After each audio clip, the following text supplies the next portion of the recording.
Hi friends, இன்றைக்கி பாருங்கள், நான் பாவக்காய் வந்து நிறைய இருக்குதுன்னு சொல்லிவிட்டு நம்ம மஞ்சக்காட்டுக்குள்ளே வந்து இது ஊனி 6 மாதம் ஆயிடுச்சுங்க. சரி, காய் நிறைய இருந்துச்சு, போய் அறுவடை செய்யலான்னு போய் பார்த்தேன். ஒரு காய் மட்டும் பார்த்திங்கன்னா செம்மங்குச்சி பக்கத்தில் மஞ்சக்காட்டில் போட்டு செம்மங்குச்சி மேலே படர்ந்து ரொம்ப ஹைட்டில் இருந்தது. உச்சாணியில் இருந்தாலும் நான் உன்னை விடமாட்டேன்னு சொல்லி நான் அதையும் பறிச்சிட்டேன். நல்லா நீளமான காய்ங்க.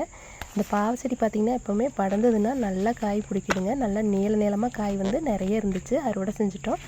நல்லா ஃப்ரெஷ்ஷாக இந்த மாதிரி பாவக்காய் வந்து பொரிக்கும் போது நம்மளுக்கு குழம்புக்கு சூப்பராக இருக்கும். பாருங்கள், நல்லா நீளமாக நம்மளுக்கு இன்றைக்கி தேவையான காய் எல்லாமே அறுவடை செஞ்சாச்சு. நிறைய பார்த்திங்கன்னா செடிக்குள்ளே வந்து மறைஞ்சு இருந்துட்டு ஒரு வழியாக தேடி எல்லாத்தையும் அறுவடை செஞ்சுட்டேன். இந்த மஞ்சக்காட்டுக்குள்ளே ஊனி 6 மாதம் ஆகுதுங்க. இருந்தாலும் நம்மளுக்கு காய் வந்து கொடுத்துக்கிட்டே இருக்குது. முதலையெல்லாம் பார்த்திங்கன்னா 3 மாதம் ஆனாலே பாவச்செடி வந்து காய் மாறி செடி காஞ்சிரும். ஆனால் இது 6 மாதம் ஆனாலும் காய் கொடுத்துக்கிட்டே இருக்குதுங்க. இது மறுபடியும் தழைஞ்சு பிஞ்சு பிடிச்சி நிறைய இன்னும் பிஞ்சு இருக்குது. காய் பூ பிஞ்சுன்னு இன்னும் நிறைய இருக்குது. அந்த மஞ்சக்காட்டுக்குள்ளே இந்த மாதிரி ஓரத்தில் நட்டு வச்சுட்டா நம்ம பார்க்கவே செலவில் 2 காய் வந்து அறுவடை செஞ்சுக்கலாம்.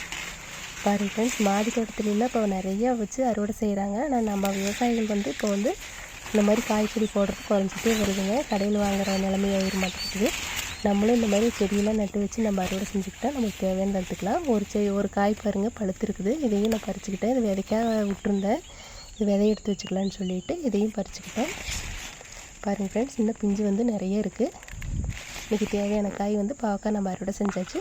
இந்த மாதிரி வீடியோ பிடிச்சா லைக் பண்ணுங்கள், ஷேர் பண்ணுங்கள். மறக்காமல் இந்த விவசாய சேனலை சப்ஸ்கிரைப் பண்ணிக்கோங்க.